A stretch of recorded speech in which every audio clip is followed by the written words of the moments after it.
Bonjour, je m'appelle Alban Le-Henri, je suis designer à Paris et vous êtes ici dans la partie salle de mon atelier.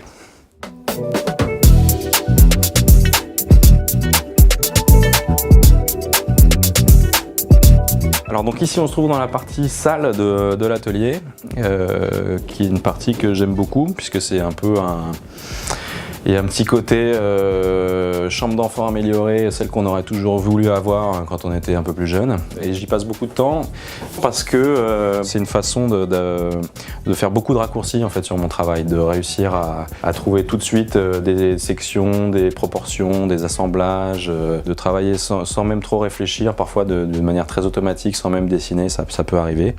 Et donc d'avoir cette possibilité-là, donc avec quelques outils, d'autres très manuels, d'autres un peu plus électriques, on va dire, plus puissants, ça me permet vraiment de proposer et de chercher des formes que je pourrais pas faire seulement à mon bureau à dessiner et à faire de la 3D. Donc c'est vraiment un travail d'aller-retour qui est pour moi essentiel. En fait, je peux plus faire autrement. Je peux plus juste dessiner et envoyer des dessins.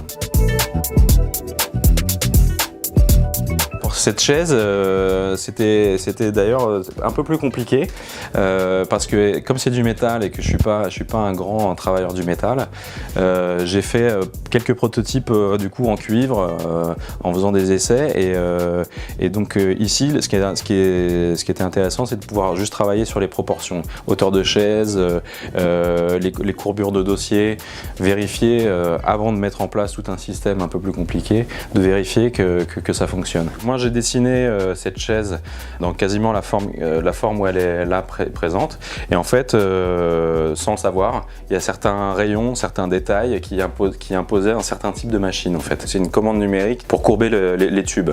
Donc ce qui nous permet en fait de pouvoir faire énormément de formes avec très peu d'investissement puisqu'il n'y a pas de moule, il n'y a pas tout ce genre de choses. Donc on peut développer vraiment des formes très complexes d'une manière relativement simple. Voilà. Et donc ensuite on a juste les lattes qui sont celles-ci qui définissent la largeur de la chaise évidemment, mais qu'après on peut réutiliser dans tous les autres modèles de chaises. Donc ça devient comme un petit mini mécano pour développer toute la gamme. Donc on peut faire des bancs, on peut faire des tabourets hauts, tout un tas de choses juste avec ces éléments-là. Voilà.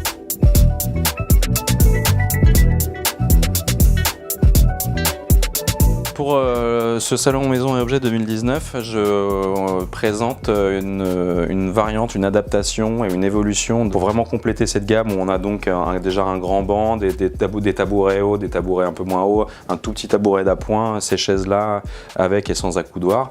Et là on voulait vraiment quelque chose de plus décontracté, vraiment plus axé terrasse, jardin, piscine on va dire. Et donc de faire quelque chose de beaucoup plus bas, beaucoup plus relax, avec une longueur donc qui change, une assise plus basse, des pieds un peu plus écartés, un dossier légèrement plus penché, voilà. Donc et encore une fois, c'est ce procédé technique qui nous permet de s'amuser et de pouvoir proposer ce nouveau produit aujourd'hui avec un caractère un peu différent et avec des couleurs peut-être un peu différentes. On va essayer en tout cas.